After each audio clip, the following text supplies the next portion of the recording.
Hello, everyone. So I downloaded the slides from the Investor Day, and I wanted to go into more depth about the vehicle design portion of the event with Franz von Holzhausen and Lars Moravi. There was so much to learn from the Investor Day, but I think this one deserves a highlight. I've touched on it before in previous videos, but we'll go through all the slides here and go into more depth on this specific section. So they started out with the early days of designing the Model S. Lars talked about how he helped design that. And there's a nice shot of the Model S. It looks just like mine. I had a 2014 Model S P85 Plus, which I'm in the process of selling as we speak. And it looks pretty much just like that. Just I didn't have the dark gray rims. It's a sexy car. And then they went into the Model 3, and they were trying to really innovate on their manufacturing and had a lot of headaches. Yeah, they had production hell. They were really trying to automate everything, but they realized it wasn't, it was too early. The way the car was designed currently, it just didn't work. So then we have the Cybertruck, and the Cybertruck is kind of a new take on manufacturing a vehicle. So they're going to eliminate the paint shop, and they're going to eliminate stamping. You can't stamp the steel on the exoskeleton design.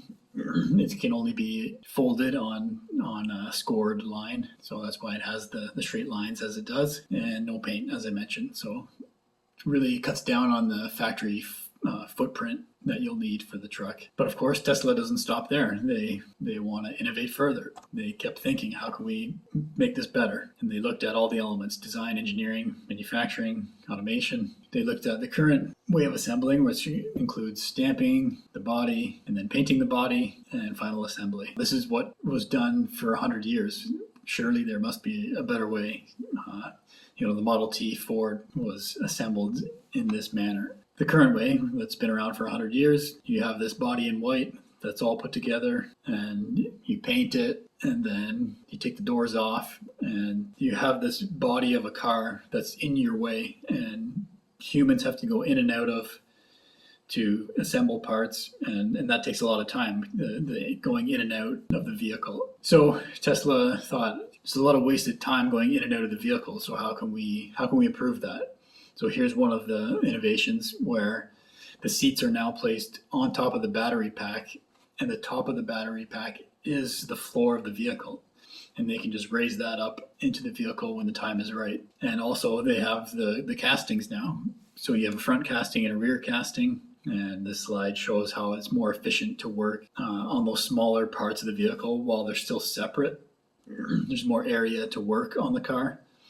And they mentioned that this will be better for to make it for robots to do more of the assembly of the car, because you're not having to go in and out of the vehicle, which can require tricky maneuvering. The robots will have better access and most likely will be able to do more of the assembly of the vehicle. So they talked about a parallel and serial assembly of the vehicle, just kind of a different workflow for an assembly line. You have all these parts separate and then coming together at a different point, instead of coming all together to be painted and then having this box that's in your way to try and assemble the rest of the car. So they show that here, this unboxed process. So we'll start at the left here, and you got your rear casting. So you can assemble all kinds of parts that go on there. The rear axle, you got the rear seat. As you can see, much more room to work on that smaller part of the vehicle. And then next on the right, the battery pack with the seats on top, you can work on that as a separate component.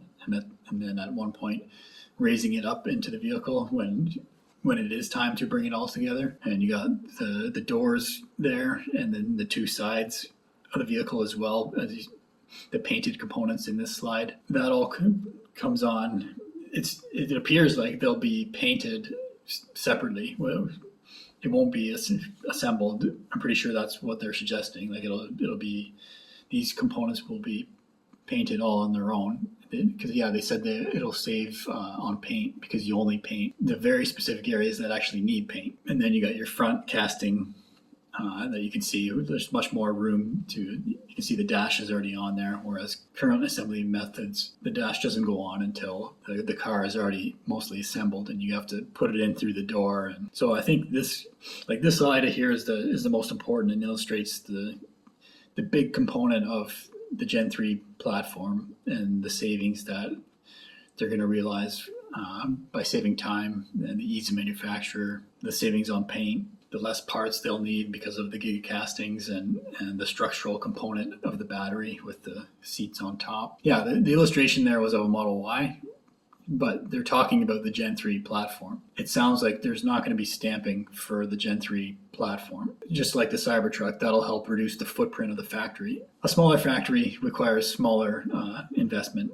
You can build a smaller factory for less money than a big factory, basically. So they show that here, 40% reduction in footprint on the left. The cost of goods per car, they're forecasting a 50% reduction in cost with all of their innovations. That's the vehicle design section of the Investor Day presentation. These are just the slides I was going through. Maybe I'll do the powertrain in the next video. There was so much in this Investor Day, you really have to watch it more than once to really soak all the information in. Yeah, hopefully you enjoyed and got a little more from the vehicle design portion there.